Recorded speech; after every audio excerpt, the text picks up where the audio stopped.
Good morning, student. Today we are continuing our chapter number 7, National Income.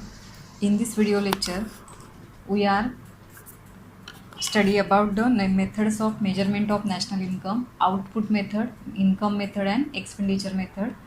Next point is difficulties in the measurement of national income.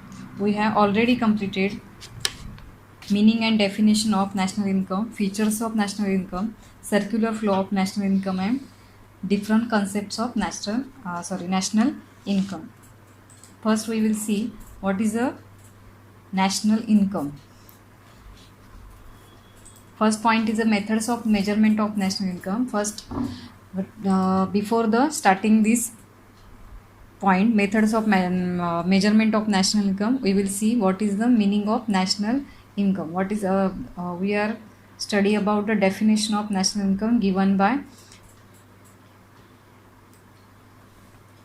NIC. NIC means National Income Committee. The National Income Committee was appointed by the Government of India in August 1949 with the Professor P.C. Mahalanobis as the chairman and Professor D.R. Gadgil and V.K.R.V. Rao as a member. हमने देखा कि जो national income committee थी उसका appointment हुआ 1949. उनका जो according to NIC मतलब उनका जो डेफिनेशन है वो national instrument measure the volume of commodity and services turn out during a given period of counted without duplication. Without duplication जितना भी गवर्नमेंट जितना भी नेशनल इनकम होता है गवर्नमेंट एक 1 ईयर में जितना भी टोटल इनकम होता है नेशन का उसको ही बोलते हैं नेशनल इनकम. इसमें estimated measures volume of commodity and services turn out during a given period of time. जितना भी गुड्स और सर्विसेज का प्रोडक्शन 1 ईयर में होता है वॉल्यूम मेजर्स जितना भी उसको कैलकुलेट किया जाता है that is called national income. और पी को क्या बोलते हैं? National dividend is a part of objective income of the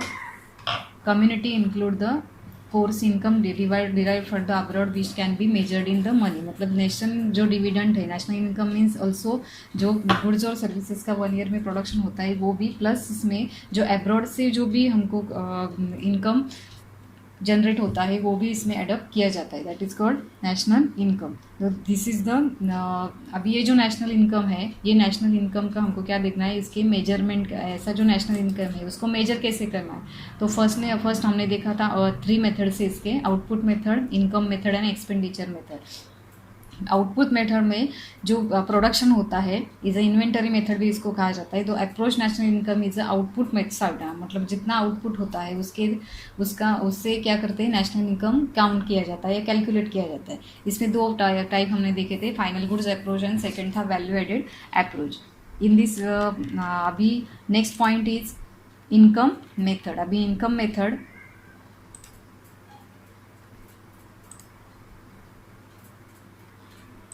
जो इनकम मेथड है वो इनकम मेथड का हमको क्या देखना है कि इनकम मेथड के थ्रू नेशनल इनकम कैसे काउंट किया जाता है.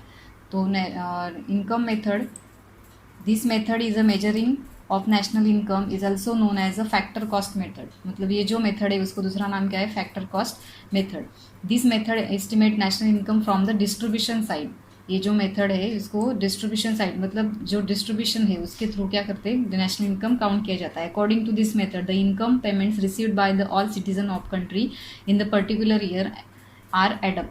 अभी जो फैक्टर कॉस्ट मेथड इसको क्यों कहा जाता है? क्योंकि जो फैक्टर है फैक्टर ऑफ प्रोडक्शन जो है लैंड, लेबर, इंटरप्रेन्योर कैपिटल, इसका जो फैक्टर पेमेंट जो हम करते हैं जैसे लैंड को क्या मिलता है? Rent, wages, salary and land wages salary. ये जो इंटरेस्ट और ये जो मिलता है ये क्या है? फैक्टर के पेमेंट है. तो इसके थ्रू जो ये पेमेंट जो मिलता है उसका पूर्ण उसको एडप्ट करने के बाद ही हमको क्या मिलेगा? नेशनल इनकम मिलेगा. इसलिए उसको क्या बोला जाता है? इनकम मेथड या फैक्टर कॉस्ट मेथड.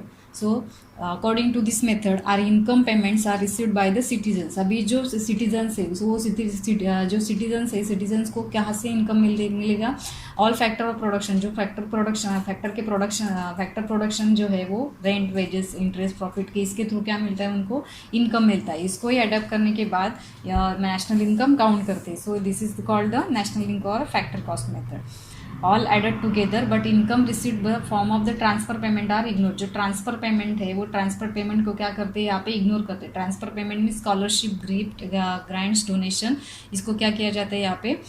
इग्नोर किया जाता है। तो transfer payment are ignore. The data pertaining to income are obtain from different sources. For instance अब ये जो डेटा है वो कहाँ से मिलता है आपको, इनकम टैक्स रिटर्न से आपको यहाँ में book accounts as well as estimated small income. ये स्मॉल इनकम टैक्स जो रिटर्न का जो ऑफिस रहता है, रिपोर्ट जो रहता है, book of account as well as the estimated small income, इसका यहाँ से हमको क्या मिलता है, जो डेटा है वो मिलता है। GNP can be treated as a sum of factor income activity on the part of the resources owner are reflected in the production of the total amount of goods and services during any given period of time। अभी जो GNP है according to the income method is a calculate. अभी ये GNP है, gross national product जो है वो कैसे काउंट किया जाता है, तो national income is a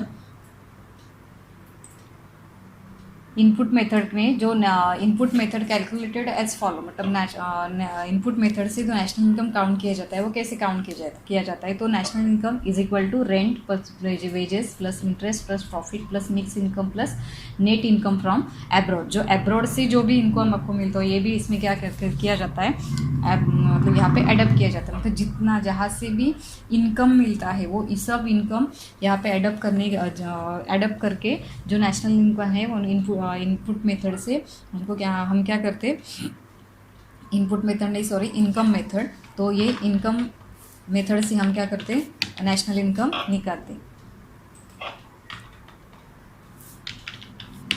income method से ये जो नेशनल इनकम कैसे काउंट किया जाता है, इसमें क्या एडप्ट किया जाता है, rent wages interest profit mixed income and net income from abroad. अभी जो मिक्स्ड इनकम है, मिक्स्ड इनकम का मीनिंग रहता है refers to the income of self employed person who use their own land labour capital and entrepreneur to produce various goods and services. ऐसा जो self employed है उनके पास क्या रहता है, खुद का लैंड है, लेबर है, कैपिटल है, एंटरप्रेन्योर है, वो खुद का जो वो उससे कुछ वो क्या करता है, ये सबका यूज़ करके वो गुड्स और सर्विसेज का प्रोडक्शन करता है, उसको बोलते हैं मिक्स्ड इनकम। तो ये मिक्स्ड इनकम भी इसमें ऐड किया जाता है, plus net income from abroad, जो नेट इनकम फ्रॉम एब्रॉड है वो इसमें भी ऐड किया जाता है। तो ऐसा ये इनकम मेथड है। वो इनकम मेथड से हम क्या करते हैं, ऐसे इस टाइप से जो इनकम है वो नेशनल इनकम काउंट करते हैं।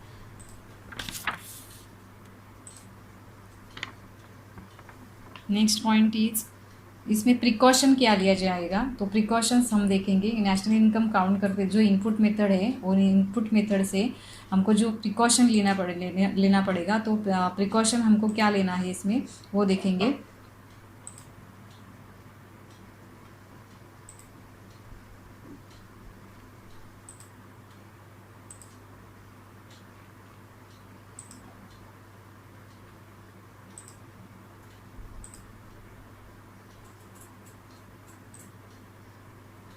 First is while estimating national income by income method by following precautions should be taken। अभी नेशनल इनकम का जो मेथड्स थे वो फर्स्ट हमने देखा था output method and second income method. तो इनकम मेथड से हम जब नेशनल इनकम काउंट करते हैं then we calculate the national income through income method. तो इनकम मेथड से काउंट करने के टाइम पे हमको कौन सी प्रिकॉशन लेनी चाहिए, बिकॉज इंडिया में जो फॉलो किया जाता है वो नेशनल इनकम मेथड से ही क्या करते हैं, कैलकुलेट किया जाता है। तो प्रिकॉशन क्या लेंगे, तो first is a transfer income and transfer payment like scholarship, gift, donations, charity, old age pensions, unemployed allowance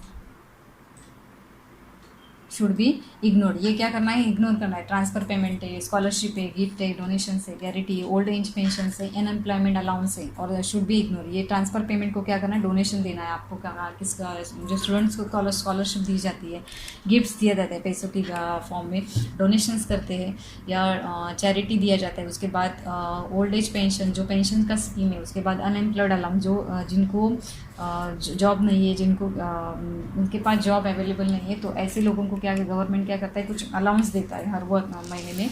तो ऐसा जो भी पेमेंट है इसको क्या करना है, इसमें इनकम मेथड में ऐड नहीं करना है नेशनल इनकम में।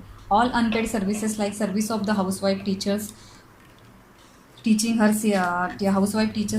Child should be ignore. जो अनपेड सर्विसेज है, जिनका कुछ पेड हम नहीं करते, पेमेंट नहीं करते, ऐसे सर्विसेज को क्या करना है, इग्नोर करना है। जैसे कोई हाउसवाइफ है, टीचिंग हर कोई टीचर है, मैं अगर मेरे बच्चे को पढ़ा रही हूँ तो मेरा जो भी है वो उसमें क्या करना है, उसमें से माइनस करना है. Next is any income from sale of second hand goods like car, house etcetera should be ignore. जो सेकेंड हैंड गुड्स से अगर कुछ आपको इनकम मिलता है, कार से इनकम मिलता है, हाउस से इनकम मिलता है, वो क्या करना है आपको इग्नोर करना है.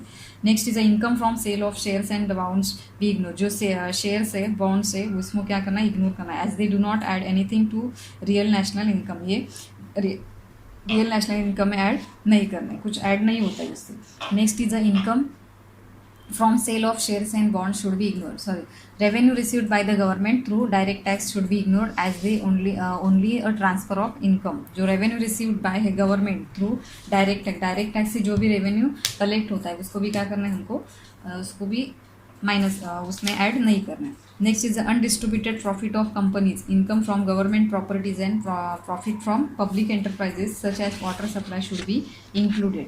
अनडिस्ट्रीब्यूटेड प्रॉफिट जो कंपनीज का रहता है, जो भी प्रॉफिट है लेकिन वो डिस्ट्रीब्यूट कंपनी ने नहीं किया है, वो भी क्या करना है इसमें ऐड नहीं करना है. Income from government properties, government की जो प्रॉपर्टी है, and profit from public enterprises, जो पब्लिक का कुछ कंपनी है, ऐसा पब्लिक का जो कंपनी है, प्लस सच एज जैसे वाटर सप्लाई का है, इसमें क्या जो वाटर सप्लाई का जो भी पेमेंट है ये भी इसमें क्या करना है, ये इसमें ऐड करना है. बट जो undistributed profit of companies, income from government property and profit from public enterprises such as water supply should be included. ये सबको क्या करना है आपको एडअप करना है. Next is imputed value of production kept of self consumption and imputed rent of owner occupied house should be included. Imputed value of production kept for sale, ऐसा कुछ प्रोडक्शन जिसमें जो सेल्फ कंजम्पशन के लिए लिया जाता है और सेल्फ कंजम्पशन के लिए रखते हैं. और इम्पुटेड रेंट ऑफ ओनर, किसी ने कोई ओनर है फ्लैट का, उसने क्या किया है खुद का हाउस ले लिया है रेंट पे रखने के लिए या बेचने के लिए, बट उसने अभी तक वो उसको रेंट भी नहीं दिया है, तो ऐसा भी जो हाउस है उसका भी कैलकुलेशन नेशनल इनकम में करना चाहिए, मतलब करना है. इन India the national income committee जो दिस टाइप्स ये प्रिकॉशन लेना है. फर्स्ट का ट्रांसफ़र पेमेंट को क्या करना है हमको ऐड नहीं करना है. All unpaid service like service of housewife, इसको ऐडअप नहीं करना है. Any income from sale of second hand goods का है वो भी ऐड नहीं करना है. Income from sales and shares and bonds, इसको ऐड नहीं करना है. Revenue received by government should be ignore. ये रेवेन्यू जो गवर्नमेंट टैक्सेस है, डायरेक्ट टैक्सेस से हम कुछ पेड करते हैं, वो इसमें ऐड नहीं करना है. अनडिस्ट्रीब्यूटेड प्रॉफिट कंपनी, ये सब ऐड करना है. Inputted value of production kept for self consumption, जो ऐसा प्रोडक्शन है कि जो रेंट के लिए किसी ने ओनर के लिए, जो ओनर है उसने फ्लैट लिया है और वो फ्लैट अभी तक मतलब रेंट पर नहीं दिया है लेकिन वो फ्लैट वैसे ही रखा है, तो भी ये भी क्या करना है, उसका जो भी वैल्यू है वो एडअप करना है इसे. ये प्रिकॉशन लेना है किसमें, इनपुट जो इनकम मेथड के लिए, जो इनकम मेथड से अगर हम नेशनल इनकम काउंट करते हैं तो उसके लिए ये प्रिकॉशन लेना ज़रूरी है.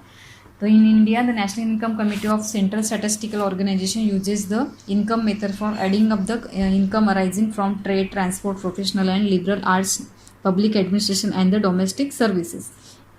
Central statistical organisation uses the income method for adding, मतलब जो स्टैटिस्टिकल ऑर्गेनाइजेशन है सेंटर CSO, जो अभी जो नेशनल इनकम काउंट करने वाली हमारी जो इंस्टीट्यूट है वो क्या करती है, ये नेशनल इनकम काउंट करने के टाइम पे ये सब मेथड ऑफ एडिंग टू ये ऐड करने के लिए यूज़ करती है. For trade, transport, professional, liberal arts, public administration and domestic services ये एडअप करती है. इसके थ्रू में इनकम मेथड का यूज़ करके नेशनल इनकम CSO यूज करती है. Next method is a expenditure method. Expenditure method में हम देखेंगे कि इसमें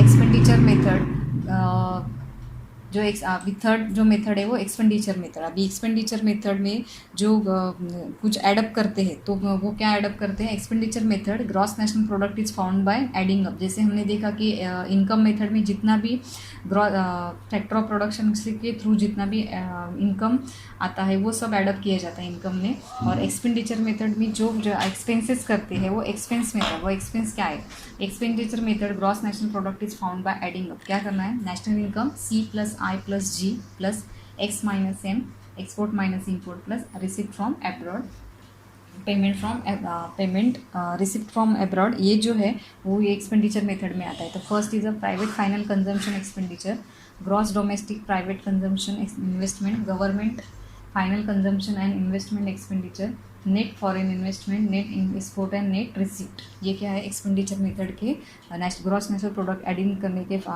कुछ पॉइंट्स। तो फर्स्ट हम देखेंगे कि this method is a measuring national income is also as a outlay method. इसको क्या बोला जाता है, आउटले मेथड।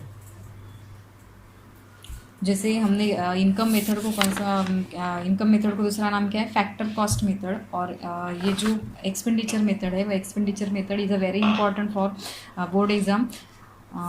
या एक्सपेंडिचर मेथड के ऊपर शॉर्ट नोट में एक क्वेश्चन भी 4 मार्क्स के लिए आ सकता है। तो expenditure method also called outlay method. According to this method the total expenditure incurred by the society in a particular year is adding together. Income can be spend either or consumer goods or capital goods. This we can say national income by summing of all consumption expenditure and investment expenditure made of all the individuals firms as well as the government of a country during a year। मतलब जो government of country है वो कितना expense करती है, consumption कितना करती है, उसके थ्रू क्या करते हैं, एक्सपेंडिचर मेथड से नेशनल इनकम निकाला जाता है। तो gross national product is found by adding national income. C means private final consumption, gross domestic private consumption means I, government final consumption and investment expenditure means G, X mine net foreign investment net export is X minus M, and R I P means net receipt, इसको बोलते हैं। ये इसके expenditure method के adding up है।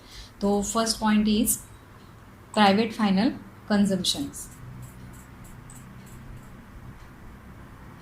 Private final consumption expenditure. Private final consumption expenditure by household is a non-durable goods such as food, which are not immediately expenditure on durable goods such as car, computer, television set, washing machine, etc., which are generally used for longer period of time, and expenditure on services like transport service, medical service, etc. अभी private final consumption means जो citizens use करते हैं, कुछ consume करते हैं, house hold की चीज़ है या कोई कार है, वॉशिंग मशीन है, टेलीविजन सेट है, कंप्यूटर है, ये लॉन्ग लाइफ कंज्यूमर क्या करता है, यूज़ करता है। तो ऐसी जो कंजम्पशन एक्सपेंडिचर है वो सब इसमें एडप्ट कीजिए। तो first the private final consumption. Private final consumption means जो सिटीजन्स उनके कंज्यूम के लिए, डेली यूज़ के लिए, कंज्यूम करने के लिए जो भी चीज़ यूज़ करते हैं उसका सबका एक्सपेंडिचर इसमें एडप्ट किया जाता है। Second is a gross domestic private investment expenditure. If refer to the expenditure made by the private business or replacement, renewal or new the investment. Expenditure made by the private businessman जो है कोई replacement कर रहा है business का या कोई new business शुरू कर रहा है, न्यू इन्वेस्टमेंट कर रहा है, तो ये भी सब किस में आता है, एक्सपेंडिचर मेथड में एडप्ट किया जाता है। Next is a government final consumption and investment expenditure. Government final consumption expenditure refers to the expenditure incurred by the government on various administration service like law and order, defence, education, health etcetera. Investment जो government जो expense करती है, जैसे government कैसे कहाँ पे expense करती है, लॉ एंड ऑर्डर है, एजुकेशन है, हेल्थ है, कोई हॉस्पिटल खड़ा करना है या कोई जो लॉ एंड ऑर्डर के लिए कुछ, डिफेंस के लिए एक्सपेंस करना है, हेल्थ के लिए एक्सपेंस करना है, एजुकेशन गवर्नमेंट कुछ गवर्नमेंट स्कूल्स उनको खड़ी करनी है, गवर्नमेंट कुछ स्कूल्स ओपन करने हैं, डिफेंस के लिए कुछ खर्चा करना है, तो ये सब किस में आता है, गवर्नमेंट के एक्सपेंडिचर में आता है। Government investment expenditure refers to, अभी इन्वेस्टमेंट कहाँ पे करती है, इंफ्रास्ट्रक्चर फैसिलिटी है, एजुकेशन है, रोड्स है, रेलवेज है, ब्रिज बनाना है, कैनल्स बनाना है, which used by the business sector and production of goods and services in any economy. Government investment कहाँ पे करती है, रेलवेज बनाना है, ब्रिज करना है, ब्रिज खड़े करने हैं, डैम से, कैनल से, which are used by the business sector for production of goods and services in any economy. Next point is a net foreign investment. Net foreign investment, it refers to the difference between export and import of a country during a period of 1 year. मतलब export और import कितना किया है, export से import, अगर जितना भी हम एक्सपोर्ट करते हैं उससे इम्पोर्ट क्या करना है, माइनस करना है, तो आपको क्या मिलेगा, नेट फॉरेन इन्वेस्टमेंट और नेट एक्सपोर्ट इसमें हमको मिलेगा। तो समझो 1000 करोड़ का क्या किया आपने, एक्सपोर्ट किया है, वो 7000 करोड़ का आपने क्या किया, इंपोर्ट किया है, तो 1000 करोड़ से 7000 करोड़ आपने क्या किया, माइनस किया, तो आपको कितना मिलेगा, 3000 करोड़ आपने क्या किया, नेट फॉरेन इन्वेस्टमेंट या नेट एक्सपोर्ट आपको यहाँ पे मिलेगा। ये सब में किस में ऐड करना है, एक्सपेंडिचर मेथड।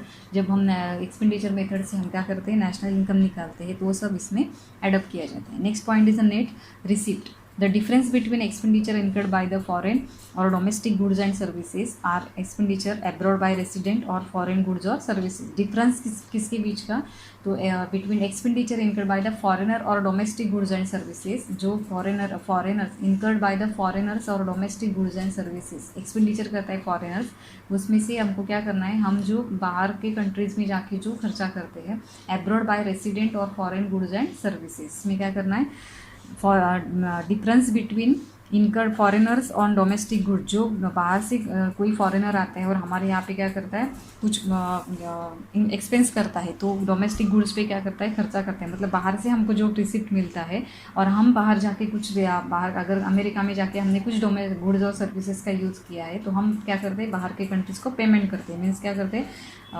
पेमेंट करते हैं। तो रेसिडेंट ऑन फॉरेन गुड्स और सर्विसेज मतलब R-P, receipt from abroad and payment for abroad, इसको बोलते हैं R-, इसके बीच का जो डिफरेंस है इसको बोलते हैं net receipt. Next point is a precautions, we will discuss in another video.